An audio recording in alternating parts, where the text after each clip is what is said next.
lot of parents in this season are concerned about how to manage the digital world with parenting. This has consequence on our national economies. I said it in the book. Part of the reason we're seeing rampant corruption is that people are saving money for generations unborn to cushion them from a life that they didn't get them ready for. Yeah.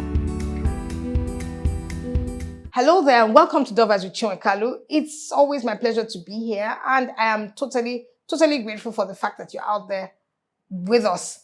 It's another opportunity for us to, come into your space and bless you with information that will help to strengthen your family or strengthen you as a single person, as the case is today.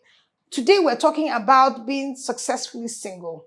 I have said many times on the show how that when Adam was in the garden and God said, it is not good that a man should be alone, it wasn't because Adam complained, Lord, I'm lonely, I'm all by myself. No, it was just because there was a picture that God had and Adam wasn't fitting into that picture without his spouse. And then God brought the spouse. But it wasn't because Adam in himself had any problems with being alone. He didn't. He was having a good time, enjoying himself, never complaining, just enjoying being in the presence of God. And that's what I call being successfully single. A lot of people are under that impression or under the pressure, subtle pressure of thinking that there's something wrong with being single, especially as Nigerians and Africans. We tend to feel that once you haven't gotten married, there's something wrong with you, and so you're uncomfortable in your singleness. And I just dare to say that I don't think that's God's will for your life. God has a plan for you. And at the point at which you get married is the point at which marriage starts. But thinking of yourself as less than who you are simply because you're not married, simply because you're single, is a faulty way of thinking. And it's really because you are not successfully single. So today we're going to be talking about how do you get yourself to the place where you are single, comfortable with it, and living life to the full as a single person. It's not a function of age, because you can be 25 and feel there's something wrong. On the other hand, you could be 30 and think I'm good, I'm cool, whenever my husband or wife comes, is good. But the intent of God is that you be single and comfortable with it, knowing that you have a heavenly Father who loves you and cares for you and will do what is right by himself for you. And that the Bible says the blessings of the Lord make rich, they don't add sorrow. And at the time he decides to bless you is the time that there's a need for the blessing. Until then, you are happy, you are cool, you are on top of your game, and you're doing well, thriving in who you are as a single person. That's what we're going to be talking about today. And so what are those things that we need to do as single people to, stay on top of our game? I think the very first one is for us to find total fulfillment in being ourselves. Okay? You have to just be content with being who you are. All right? Understand that you are fearfully and wonderfully made in the image of God by God himself. There is only one unique, separate you. In a world where there are 7 billion people, there's only one Chinwe Kalu. There's only one me. There might be lots of other women. I mean, when I check on Facebook, if you Google Chinwe Kalu on Facebook, you find that there are several Chinwe Kalus. But there's just only one me. Just one me. And so I need to thrive in that understanding. I need to revel in that understanding. Your fingerprints are different. Your eyes are different. And God manages to make you, despite the fact that there are 7 billion other people that are currently living, and so many other people that have come and gone that are no longer alive. Just you. So you must find some kind of succor in that and find encouragement and understand that that means that there's something special about you. Now, when you understand your strengths and your weaknesses, your talents, your skills, and you are maximizing them, all right, you are bringing them all to the fore and all to the table to ensure that you are maximizing them, your strengths, playing down your weaknesses, your talents, you are working them as best as you can, and the skills you have learned, you are bringing them to bear in all that you do, okay? You just find that kind of person is somebody who is just fully satisfied and living life to the full, all right? So you must find, accept and love that person that you discover. You must celebrate that person that you discover. You must celebrate yourself. Nobody's going to do it for you. And to the extent that you are not celebrated, you are not, you don't feel a sense of I'm special, you can never really feel happy being single. Because, there's the whole being alone of being single. But once you find wholeness and uniqueness, that your uniqueness is special, and you celebrate it and revel in it and appreciate it, you just find out that life takes a new turn and a new meaning. In fact, at the time you're supposed to get married, you'll be asking yourself, why am I even doing this? You are one of those people that they'll be trying to convince, don't worry, marriage is a good thing. You will enjoy it because you're just having fun at life. You are living life to the full. And that is what God expects from you. Now, nobody's going to do it for you. God will continue to encourage you and motivate you by his spirit to live this way. But the choice to live this way is yours. And you must take it. You must take it. And understand that I know that marriage is a beautiful thing. I mean, I've been married for many years and I appreciate the fact that I'm married. I love being married. But it doesn't mean that you cannot love being single until marriage comes. When it comes, you celebrate. But until it comes, you live your best life. That is the point I'm making.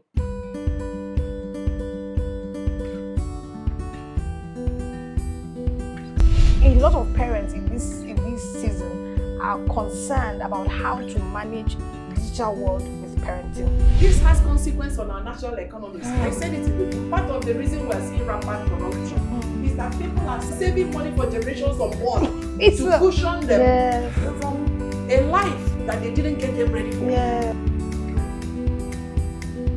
So, having understood who you are and coming to terms with who you are, the other things that come with it, for instance, what are your core values? What are the things that you totally, completely believe in and live by? Are you confident in them? Are you comfortable in them? Do you hold yourself accountable to live by those values? And how do you accept other people coming into your space and contravening those values, in your space? Do you tolerate it, or do you insist that people live by the values that you live by in your space? Or are you the kind of person who, when you get into other people's spaces that live by other values than what you believe, you quickly adjust yourself and begin to live, contrary to your own personal values? Do you have personal core values that you totally and absolutely believe in?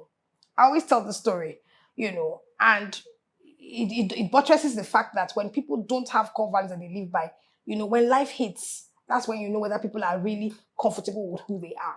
Okay? So, I just found out that this person I had so much confidence in suddenly made a decision and I just thought, no, where did this come from? This cannot be you. And I realized that everybody has to have a set of core values. Now, in my head, I had them there, really just running around, but not on paper.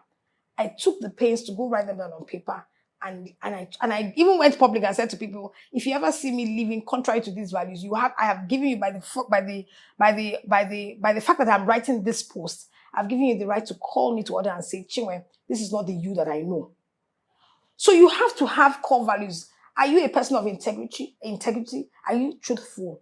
Can I trust you? Can you be trusted? Are you the kind of person who lives by your word? Are you the kind of person who's kind, generous? Are you the kind of person? They're different things. And for person A, it might be different from person B.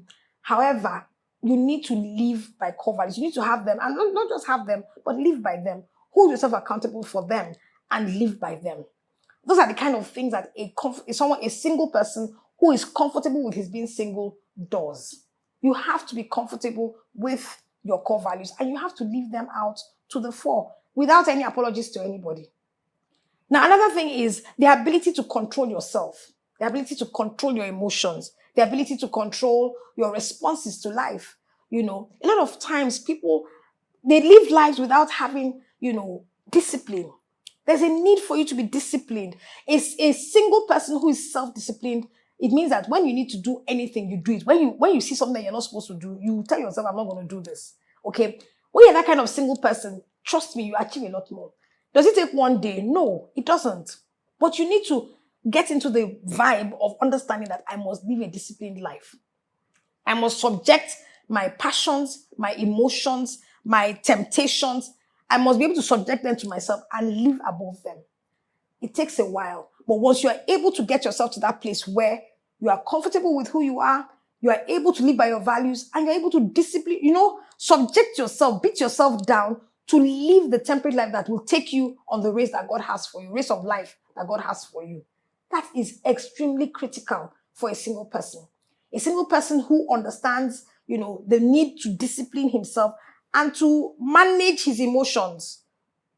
Manage her emotions, especially for the girls. You need to manage your emotions. Don't just allow yourself to be led by emotions, because emotions don't take you anywhere. Okay? You have to be able to think things through and then make decisions. Don't make decisions that are poor decisions because they are made emotionally or they are made without having been thought through.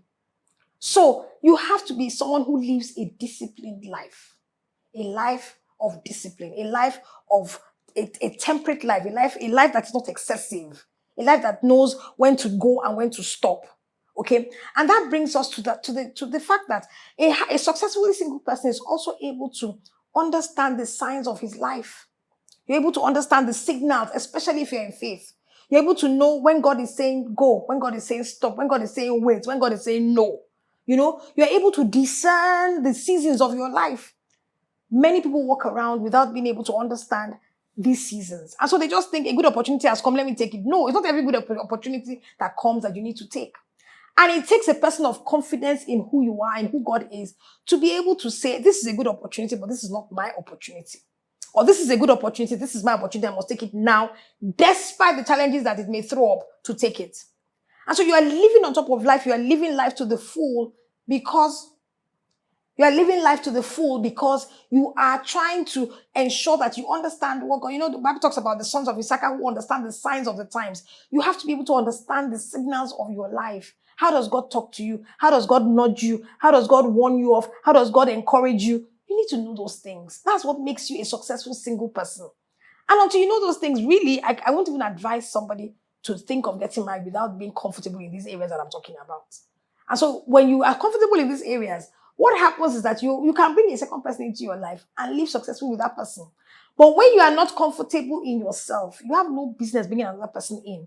When you are not self-confident, when you are not comfortable with your values, when you are not sure of how the Lord leads you or how life goes, when you have to have a sense of I know about this situation and then make decisions. If you don't have that, you really don't have any business getting married. Because how do you even know that the decision to get married is a good decision? How do you know it's a godly decision? When you haven't made good decisions in the past, when you haven't made strong decisions in the past. So you have to be somebody who is comfortable in all that. And really, what brings it all to bear at the end of the day is the fact that people have an intimate walk with God. So the God factor, I bring it in every time because it is the most critical factor of it all. The only person who gives you a sense of assurance and certainty in your heart is the Spirit of God that lives on the inside of us. And so we bring in the God factor once again. And how do you build this intimacy with God? Of course, you have to be comfortable with His word. Of course, you have to be a praying person. But beyond that is a response to God and His nuances and His nudgings and His, and a desire to constantly be and obediently respond to how God nudges you and directs you. If you don't have that, you can't be a comfortable single because there's so much, especially in our climb, especially in our space, and especially for the girl that keeps telling you you're not good enough simply because you're single. But you have to allow the Lord to show you yourself in Him. You have to allow the Lord to teach you, the values that you can live by. You have to allow the Lord. That's why I'm saying that these things are not even possible without intimacy with God. Everything at the end of the day lands at the point that you are intimate with the Spirit of God, that you have a personal, close walk with the Spirit of God. And so what that entails is regular time of prayer, regular time of being in the Word and understanding the mind of God. The Bible is the Word of God. The Bible is the mind of God. When you understand it, you understand the seasons that God has taken mankind through and where we are at with Him right now. And how that our relationship with Jesus gives us certain privileges and rights in Christ. When you understand that fully, you begin to live a life of certainty. You live a life of holding your shoulders high because you know that you have a Father who looks out for you. That gives you a whole new perspective to life. And so everything that we are saying, understanding yourself, living a life of values, living a life of discipline, living a life that understands how God leads and directs you, living a life, it all amounts to living an intimate life in God. And when we're talking about intimacy with God, we're encouraging the young person. We're not asking you to sleep in church, no. So please don't get me wrong. Being in church is part of being a believer. Absolutely. However, it's not everything. But there's a certain closeness that you have with God, a certain type of relationship that you have with God that now begins to ride over the other things that you do. So that when I'm asking you to do these other things without that intimate relationship with God, I'm actually just asking you, I'm telling you to put the cart before the horse, and it won't work. So you need to build this intimacy with God. And the way to do it, one is being in the word. Two is being in prayer. And as you are in the word and prayer, you're going to keep finding that the Lord is going to be opening your eyes. You just have certain understandings about things that you didn't have before.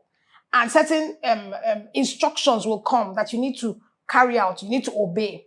And as you keep responding appropriately to the things that God is nudging you and showing you, you'll find out that you begin to discover more and more of God. And the more of God you can discover as a single person, the more confident you are, the more sure you are, and the more you are committed to living the life that you know He wants you to live. And the life He wants you to live is a life of personal fulfillment, personal joy, personal celebration, personal confidence that God is with you. And because of that, you live life to the full. It has nothing to do whether you are single or married. There are lots of married people, unfortunately, who are not sure, who are unhappy, who are not living their lives to the full because they have not built the right foundation in their lives in the first place. And the foundation for a successful marriage is being a successful single person. And being a single person that is successful requires that you do these things that I've just talked to you about. And so if you can just put yourself in this place and just work it, you just find out that life becomes a pleasure for you. When you can afford a car and you feel free, that you buy your car and enjoy your car, whether you're a single, a lady or not.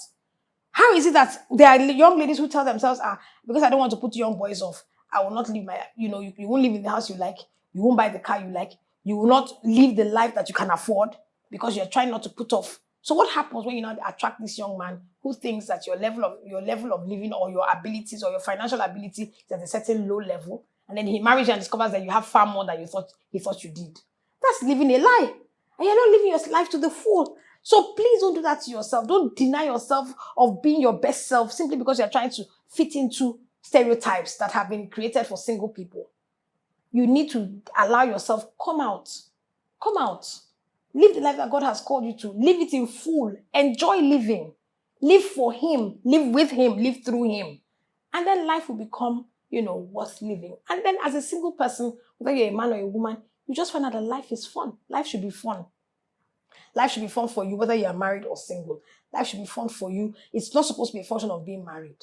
And anybody who lives a life of being single and thinking that when I get married, my joy will come, just find out that you get married and it becomes an anticlimax because it just will not bring what you're expecting. Marriage is a different phase of life. It has its responsibilities, it has its joys, but the single life too is a phase that you need to enjoy and live to the full.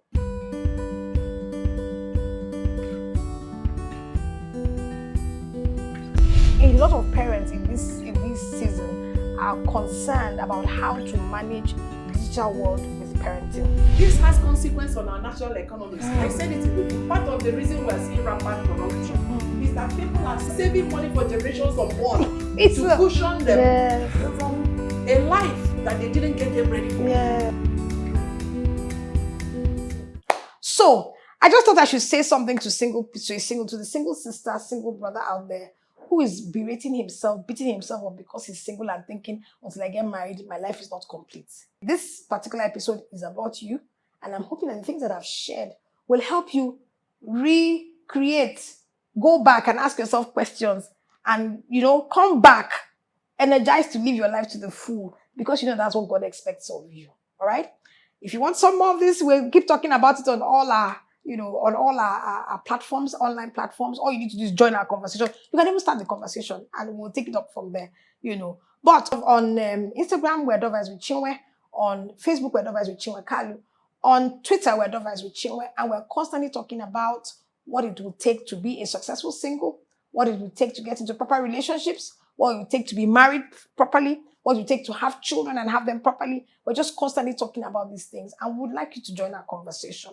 I hope that for the single person out there today, you've had a good time listening to me and that the things I'm talking about have impacted you in a way that will make you do something. Every time you hear something and you don't do anything about it, it's like that seed that fell on the wayside that the enemy steals. But when you do something about it, that's when you get the results that you require, okay? So do something. Go discover yourself. What are your strengths? What are your weaknesses? What are your values? Are you disciplined enough to live above the things that are going on around you and live for God? Do you have that relationship with God that makes a difference? Go put that all together and trust me, you're going to come out feeling a lot better about yourself. And then God can prepare you for this other person that will come someday to join your life. Until then, please enjoy your life. It's been great being here. I'll see you again same time next week. Bye-bye.